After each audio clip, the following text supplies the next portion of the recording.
There is a version of you that exists on the other side of 15 sentences. Not 15 years from now. Not after some breakthrough you're still waiting for.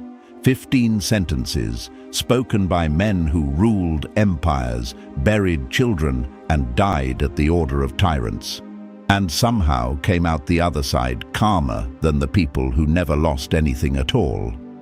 You are not going to like all 15.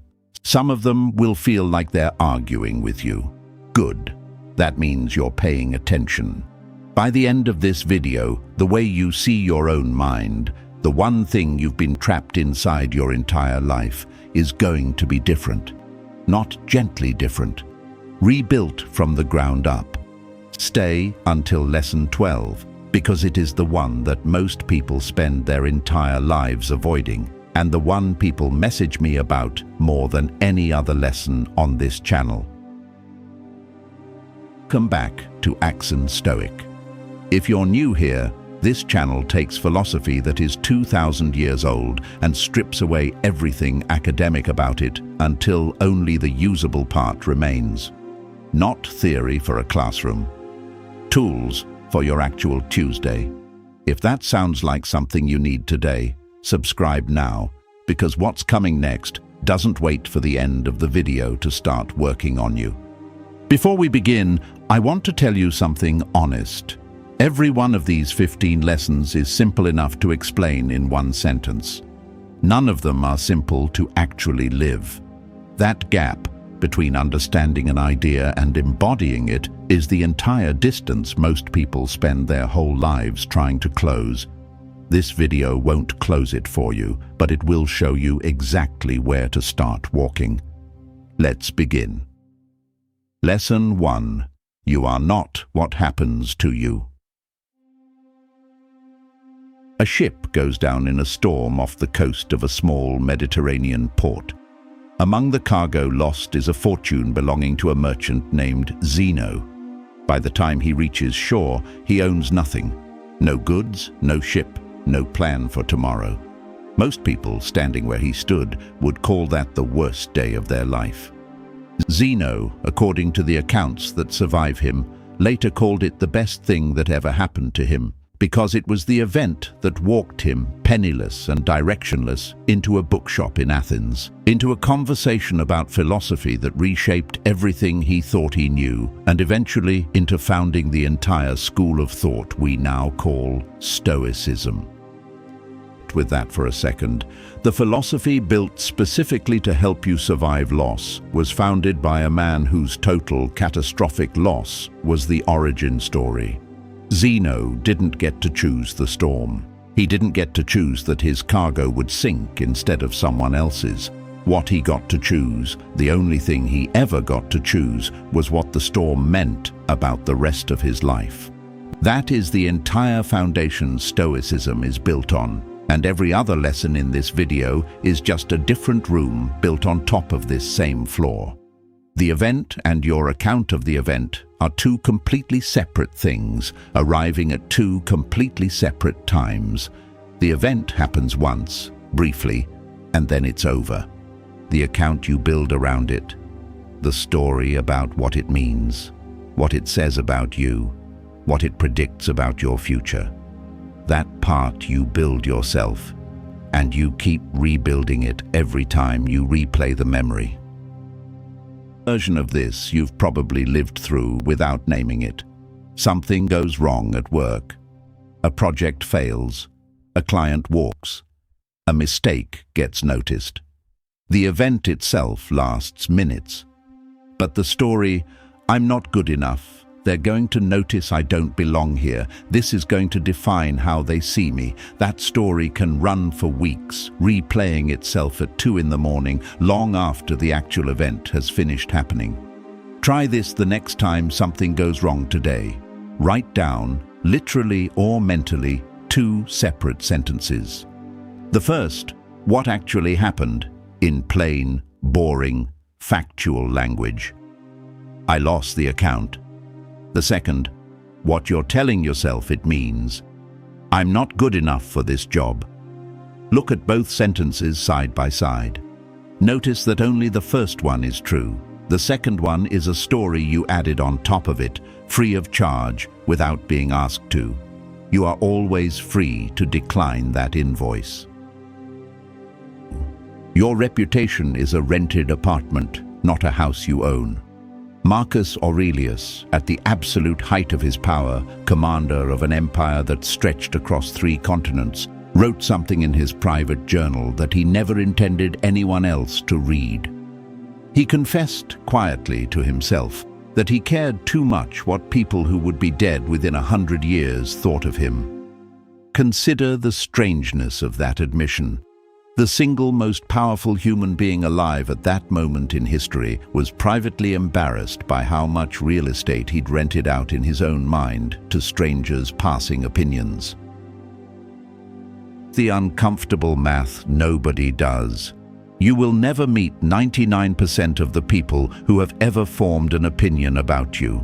Of the 1% you do meet, most will forget that opinion within a week, replaced by their own more pressing concerns, their own deadlines, their own insecurities, their own quiet wars nobody else can see. You are building your entire sense of self-worth on real estate you do not own, cannot control, and can be evicted from at any moment without warning or explanation. And still, most of us spend more energy managing that rented apartment than we spend building the house we actually live in. This doesn't mean stop caring what anyone thinks. It means notice the difference between the handful of people whose judgment genuinely reflects care for you and the much larger crowd whose opinion you've been unconsciously performing for without ever being asked to. Stop furnishing the apartment you don't own. Lesson 3.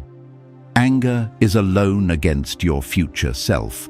Seneca, writing to a friend, described watching a man consumed by rage, face reddening, voice rising, saying things in the heat of the moment that he would spend the next decade quietly trying to undo. Seneca's observation was simple and devastating. Anger always feels like strength while you're inside it, and always turns out afterward to have been the opposite. It borrows energy and conviction from your future, calmer self, and it almost never pays that loan back with interest. Usually it just leaves the debt for someone else to collect. Think about the last time you said something in anger that you wished an hour later you could take back. In that moment it felt righteous, justified, even necessary. An hour later it felt like a stranger had been speaking through your mouth. That gap between the two versions of you is exactly what Seneca was pointing at. Version of this lesson is not suppression. Seneca never taught that. It's delay. His own personal rule was to wait, sometimes a full day, before responding to anything that had made him angry. Almost nothing survives a full day of distance. The email that felt urgent to send at midnight reads completely differently at noon the next day. Build the delay into your own life on purpose. It costs you nothing, and it has saved more relationships than any argument ever won. Lesson 4. You already have permission. Somewhere, right now, some part of you is waiting for someone else to tell you it's finally okay to start. The promotion you haven't applied for, the conversation you've rehearsed 40 times in your head but never had out loud. The creative work you keep quietly deciding isn't ready yet, when the truth is you're not sure you're ready, and it's easier to blame the work.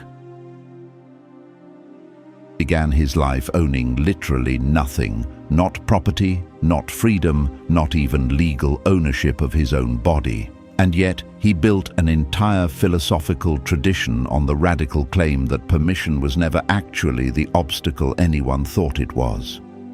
You already possess everything genuinely required to begin: your judgment, your effort, your capacity to direct your own attention. Nobody anywhere is going to hand you a certificate that says, "Ready." That certificate doesn't exist. It never did. The people who seem to have received it simply stopped waiting for it. Lesson 5. Most of your suffering is a rehearsal for a play that never opens. You've spent hours, real countable hours of your one finite life, imagining a conversation that never happened, rehearsing an argument that never occurred, bracing for a rejection that never arrived. Seneca had a name for exactly this pattern. He said that we suffer more often in imagination than in reality, and that this imagined suffering is, in many ways, crueler than the real thing, because reality eventually ends and imagination can run indefinitely if you let it. Here's an experiment for tomorrow. Every single time you notice your mind constructing a scenario that hasn't happened yet, the difficult conversation, the diagnosis, the rejection, pause and ask one blunt question. Is this happening to me right now, in this exact moment? Almost every single time, across almost every day of your life, the honest answer will be no. And once you can see that clearly, you're allowed to put the scenario down. You were never required to carry it in the first place. Comparison is a tax you volunteer to pay. Nobody forces you to open the app. You do it yourself, dozens of times a day, without deciding to. The Stoics never had Instagram, obviously, but Seneca still warned his friend Lucilius that no one can be genuinely content with their own life while constantly measuring it against the neighbor's fence.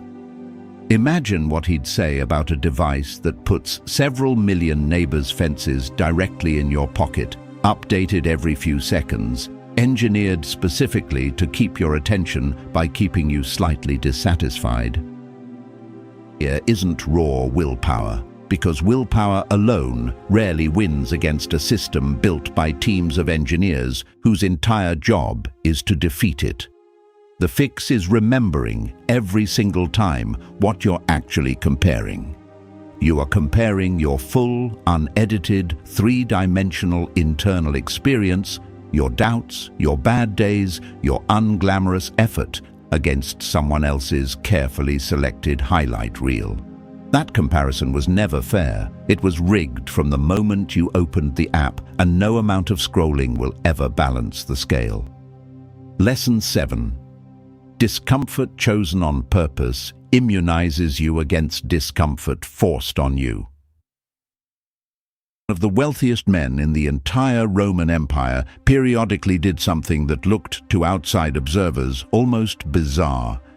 He would deliberately sleep on a hard floor, wear his roughest clothing, eat the cheapest, simplest food available, all while having the resources to live in total luxury just steps away.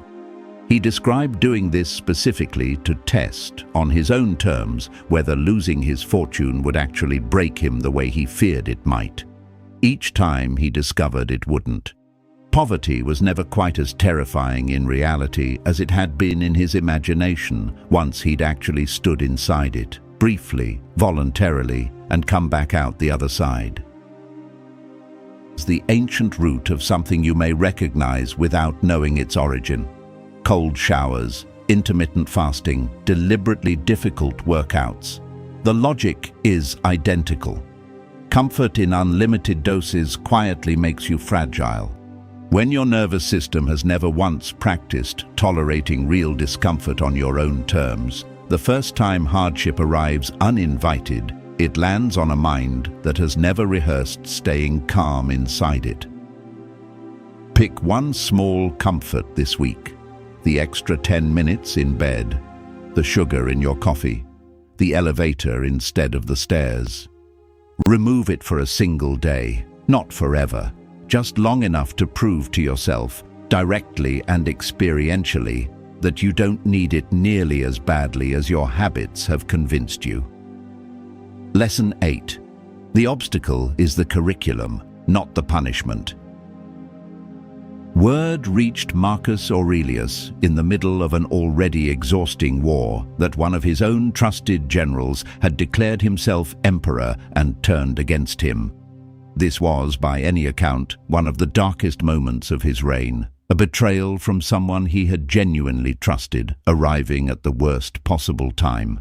And what he reportedly did was march toward the confrontation, not with vengeance in his heart, but hoping for the chance to show mercy instead of punishment.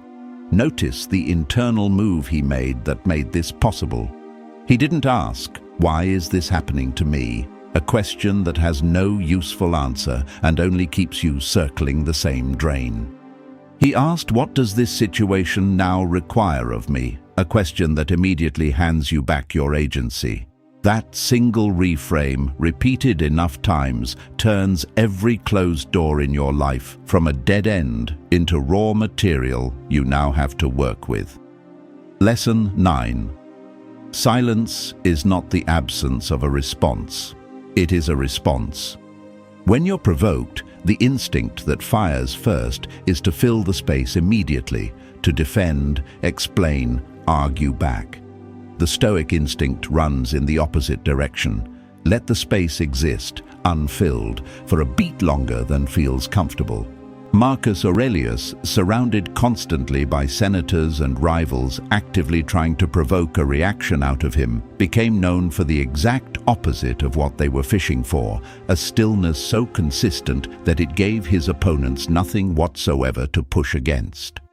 Try this the next time someone attempts to bait you into an immediate reaction. Count to 3, in silence before you say anything at all. You will be genuinely surprised how often, by the 3rd second, the urge to react has already started dissolving on its own. Lesson 10. You cannot control the dice, only how you play the hand. The Stoics called this the dichotomy of control, and it may be the single most useful idea in the entire philosophical tradition. Your effort, your integrity, your attention, your response, these are yours, completely, without exception. The outcome of the situation, other people's choices, whether the world cooperates with your plans, these were never yours, no matter how tightly you grip them. Most of the exhaustion you feel in an ordinary week doesn't actually come from working hard. It comes from spending enormous amounts of mental energy trying to control outcomes that were never available to be controlled in the first place. The client's decision, the stranger's opinion, the economy's mood. Pour everything you have into the part that's genuinely yours. Release your grip the instant your effort ends. If you've made it this far, drop the number that's hitting you hardest so far in the comments below. I read every single one, and it genuinely tells me which of these deserves its own full video next. Lesson 11. A grudge is a room you keep paying rent on for someone who moved out years ago. You're still furious, months or years later, at someone who, statistically, almost certainly, hasn't thought about that argument in a very long time. They've moved on to their own deadlines, their own worries, their own version of this exact video. Marcus Aurelius reminded himself repeatedly in writing that carrying resentment cost him considerably more than the original offense ever had. The insult happened once. The grudge, if you keep it, happens again every single time you replay it. Letting go of it is not the same as excusing what happened, and it's not the same as pretending the harm wasn't real. It's simply refusing to keep paying for the same injury twice. Once when it happened, and then again, indefinitely, every time you choose to relive it. Lesson 12. The habit almost nobody wants to hear. You have less time than you think, and that's the good news. This is the one I promised you at the very beginning. I want you to actually sit with it for a moment instead of letting it slide past you the way most videos let you do. In ancient Rome, when a victorious general rode through the streets in a triumphant parade, a servant would ride beside him in the chariot, whispering a single phrase into his ear over and over for the entire procession. Remember, you are mortal, not to ruin the celebration. To protect it from the arrogance that destroys people at the exact height of their success, and to keep the general honest about what actually mattered underneath all the noise of the crowd. Here's why this belongs at the emotional center of this entire video, and why I'm calling it good news instead of something to be afraid of. Almost everything that quietly steals your peace, the grudge you won't release, the apology you keep postponing, the "I'll get to it eventually" that's been sitting untouched for years, depends entirely on one hidden, unexamined assumption: that you have unlimited time left to deal with it. You don't. Nobody alive has ever had that. The moment you genuinely sit with the fact of your own limited time, not morbidly, not with dread, but with clear eyes, your priorities begin to reorganize themselves almost immediately, without you having to force anything.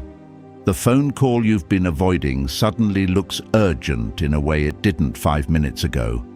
The argument you've been nursing suddenly looks like a poor use of a resource you cannot get back. This isn't about fearing death. About using the one certainty every human being shares as the clearest, most honest filter available for deciding what actually deserves your remaining hours. Lesson 13.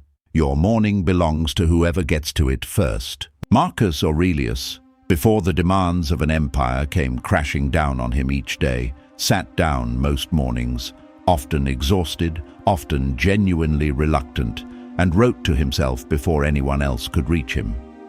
The first input your mind receives each day sets the emotional tone for the hours that follow it. If the very first thing you do is hand your attention to 15 strangers' opinions, 3 manufactured emergencies, and a stream of comparison, you have surrendered the steering wheel of your day before your feet have even touched the floor. Claim 60 seconds tomorrow before you touch your phone. Just 60. Ask yourself one question: who do I want to be today, regardless of what happens?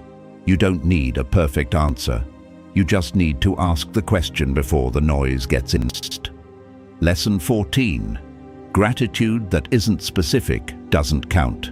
"I'm grateful for my family" evaporates the second you finish saying it, because your brain has heard that exact sentence 1,000 times before and has quietly stopped registering it as meaningful.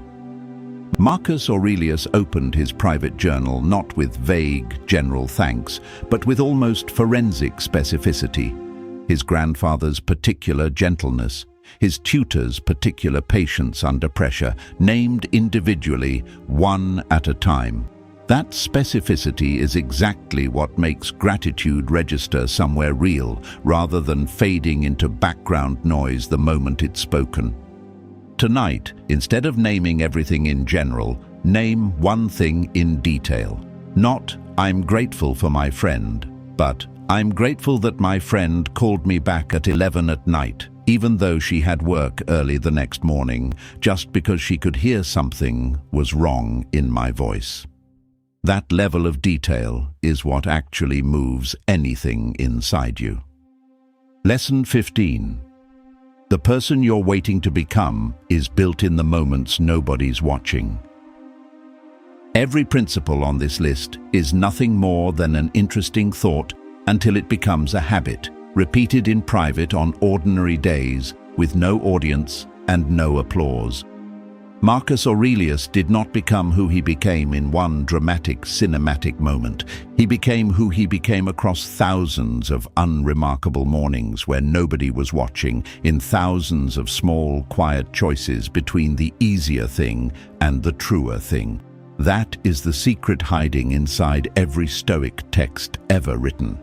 And it is the least glamorous secret in this entire video. There is no finish line where you finally arrive at wise and get to stop.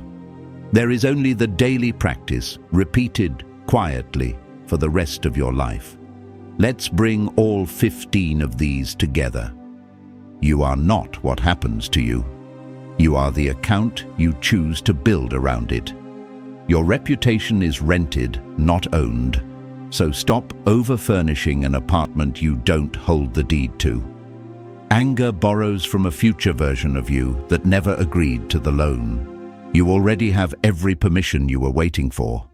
Most of your suffering is a rehearsal for a play that never actually opens. Comparison is a tax nobody is forcing you to keep paying. Chosen discomfort makes forced discomfort survivable when it eventually arrives. The obstacle is never the punishment, it's the curriculum. Silence is a complete response on its own. You were only ever given control of the hand, never the dice. A grudge is rent paid indefinitely to someone who's already gone. Your time is limited, and that limitation, faced honestly, is what makes today actually matter. Your morning belongs to whoever claims it first. Vague gratitude fades within seconds. Specific gratitude compounds for years. And the person you keep waiting to become is built entirely in the small, unwitnessed moments nobody else will ever see. None of these 15 lessons require money. None of them require your circumstances to change before you're allowed to begin. That is exactly why they've survived completely intact for over 2,000 years, because they were never dependent on circumstances in the first place. You don't need to adopt all 15 starting tomorrow morning. Pick one. Just the one that made you pause somewhere in this video, the one that quietly nagged at you a little longer than the others. Practice that single lesson deliberately for the next 7 days, and actually notice, really notice, what begins to shift. If this video gave you something worth carrying into tomorrow, hit the like button before you go. It takes 1 second and it tells me this kind of content is worth continuing to make. Subscribe to Accent Stoic if you want more of exactly this, because this is what we build here every single week. And tell me honestly in the comments, of these 15, which one are you starting with tonight? Until next time, remember, you don't need better circumstances to build a better life. You need a better mind to meet the circumstances you already have. There are certain ideas that, once genuinely understood, cannot be unseen. You start noticing your own life differently after encountering them, the way a word suddenly appears everywhere once you've just learned what it means. The Stoics built an entire philosophical tradition out of ideas exactly like this, refined across centuries by an emperor, a former slave, and a wealthy statesman who each faced circumstances severe enough to test whether these ideas actually held up, or whether they were simply comforting theory. They held up. Today, we are walking through 15 of them. Stay with me until the end, because the 15th lesson is the one that ties every other one together, and it's the lesson Marcus Aurelius himself returned to more than any other across his entire private journal. To Accent Stoic, the channel where ancient philosophy meets the battles of modern life. If you're new here, welcome. You've arrived at exactly the right moment. And if you've been here before, you already know what we do. We go into the meditations of Marcus Aurelius, the letters of Seneca, and the discourses of Epictetus, and we pull out what has survived 2,000 years, because it actually works. If that's what you're here for, hit subscribe now, because this video brings together 15 of the most important ideas this channel has ever covered. Lesson 1. You control your judgments, not events. Epictetus built his entire philosophy on a single distinction. Some things are within our power, our judgments, choices, and character. Some things are not, outcomes, other people's opinions, the past. Nearly every unnecessary suffering in a human life traces back to confusing these two categories, treating something outside your control as though it were inside it. Once you correctly sort your energy into what's actually yours to direct, an enormous portion of daily anxiety simply stops occurring, not because circumstances changed, but because your relationship to them corrected itself at the root. Lesson 2. You are disturbed by opinions, not things. Epictetus wrote that men are disturbed not by things, but by their opinions about things.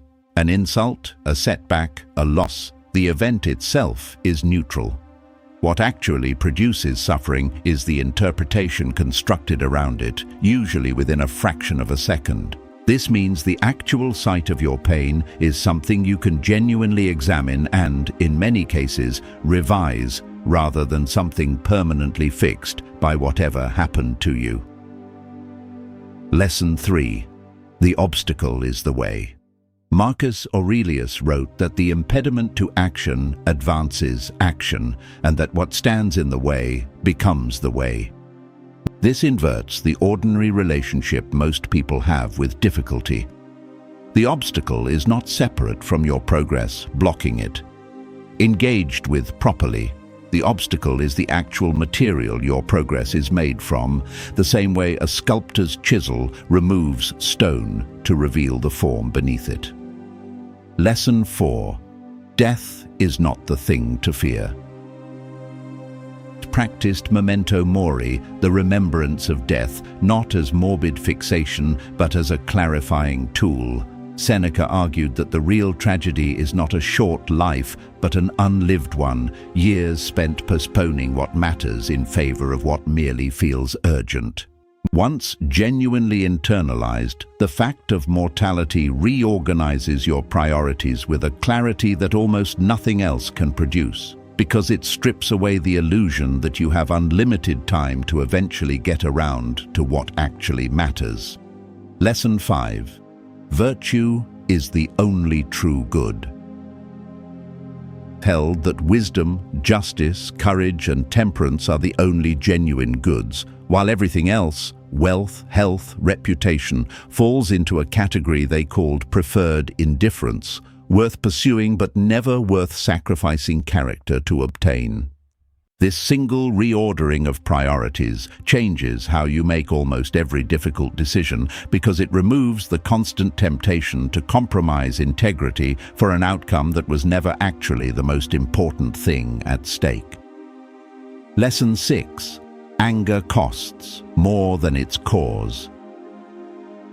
In his treatise on anger, argued that the greatest remedy for it is delay, because anger burns hottest in its first moments and loses much of its force simply through the passage of time.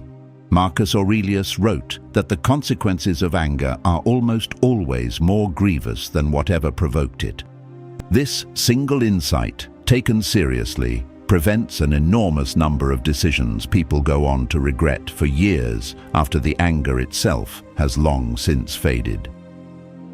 Lesson 7. Silence is often the strongest position.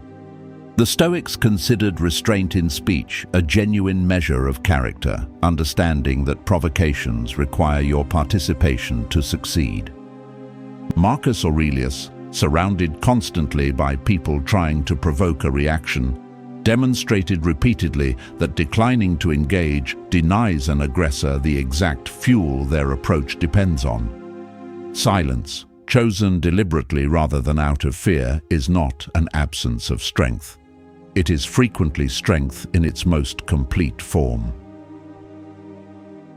8. What is given can be taken away. Epictetus used the image of a banquet where dishes are passed around, and it is appropriate to take a modest portion with genuine appreciation, but not to grasp at what has already passed or refuse to let it move on. Applied to everything you currently hold, relationships, health, possessions, status, this lesson asks you to genuinely enjoy what you have without building your peace of mind on the false assumption that it is permanently guaranteed to remain. Lesson 9. You are a citizen of the whole, not just your own life.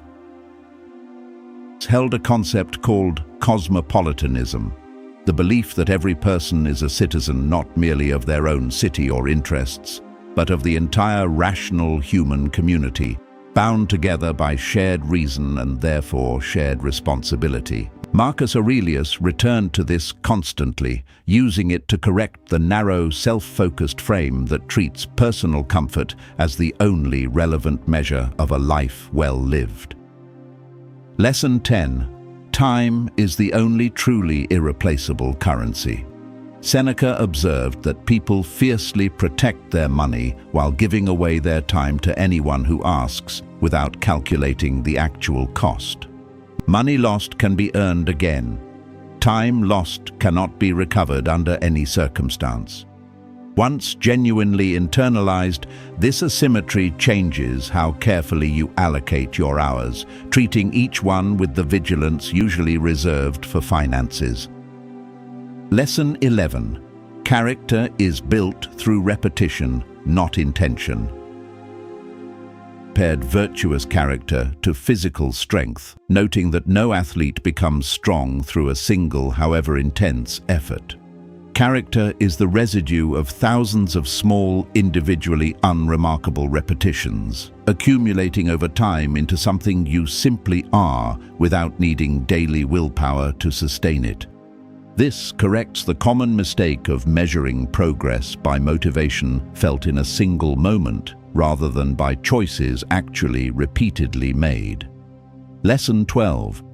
Other people's approval was never yours to control. Wrote about the danger of living for the good opinion of others rather than your own settled sense of what is genuinely worthwhile, observing that a person entirely dependent on external approval never actually belongs to themselves. This lesson does not ask you to become indifferent to relationships. It asks you to sever the specific dependency where your choices are held hostage to an audience that was never actually going to be satisfied for long. Lesson 13. Amor fati. Love your fate, not just tolerate it. Simply accepting what you cannot control. The Stoics practiced amor fati, the active embrace of what actually happens, treating circumstances not as obstacles standing between you and some better alternate life, but as the actual material the present chapter is made from. This is the difference between gritting your teeth through uncertainty and genuinely meeting it with something closer to welcome, a distinction that changes the entire emotional texture of an unpredictable life. Lesson 14. Someone else's cruelty reveals their character, not yours. Marcus Aurelius wrote about approaching difficult people with the understanding that their behavior very often reflects their own confusion or suffering rather than any accurate verdict about the person they're directing it toward. Once genuinely separated, another person's cruelty stops carrying the specific kind of lasting wound that comes from mistaking their behavior for an accurate report on your actual worth. Treat today as a complete life in itself. We've arrived at the final lesson, the one Marcus Aurelius returned to more than any other across his entire private journal.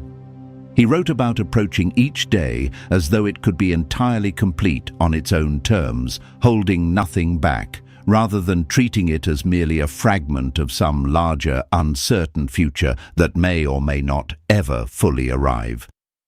This lesson is the foundation the other 14 depend on. Correctly sorting your control, examining your interpretations, engaging obstacles as material rather than delay, remembering mortality, prioritizing virtue, managing anger, choosing silence deliberately, holding possessions loosely, remembering your place in a wider community, respecting time, building character through repetition, releasing dependency on approval, embracing rather than merely tolerating your fate, and correctly interpreting other people's cruelty. Every one of these becomes considerably easier once today itself is treated as sufficient and complete, rather than simply a rehearsal for some better day still waiting in an uncertain future. Bringing it all together. Step back and look at what we've actually built today. 15 lessons that together form a genuinely complete architecture for meeting life with clarity rather than confusion, composure rather than reactivity, and purpose rather than drift. None of these lessons work fully in isolation. They reinforce each other constantly, Correctly sorting control makes examining your interpretations possible, and treating today as complete makes every other discipline considerably easier to actually practice rather than simply understand. It's your challenge for tonight. Not 15 challenges, just one. Look honestly at these 15 lessons and identify the single one where the gap between how you currently live and what this lesson describes is widest. Spend real time tonight considering what practicing that one lesson would actually look like tomorrow in an ordinary, easily forgotten day, because that is where every one of these 15 lessons was actually built and tested by the philosophers who first articulated them. Marcus Aurelius did not become the philosopher we still study 2,000 years later through a single dramatic insight. He became that person through the accumulated weight of thousands of ordinary days, examining these same lessons against his own conduct in the private pages of a journal he never intended anyone else to read. That same practice, built one honestly examined day at a time, is available to you starting today. Gave you something, a shift, a reframe, a moment of genuine recognition, hit the like button. It costs nothing, and it tells us this kind of depth is exactly what you want more of. Leave a comment and tell me honestly, which of these 15 lessons do you think will change the most for you once you actually start living it rather than simply understanding it? I read every comment on this channel, and I'll be down there with you. Subscribe to Axon Stoic if you haven't already. We go this deep every single week into philosophy that has survived 2,000 years because it was built for exactly the hardest, most ordinary moments of a real life. Until next time, stay grounded, stay disciplined, and remember what Marcus Aurelius told himself on the mornings the world felt heaviest.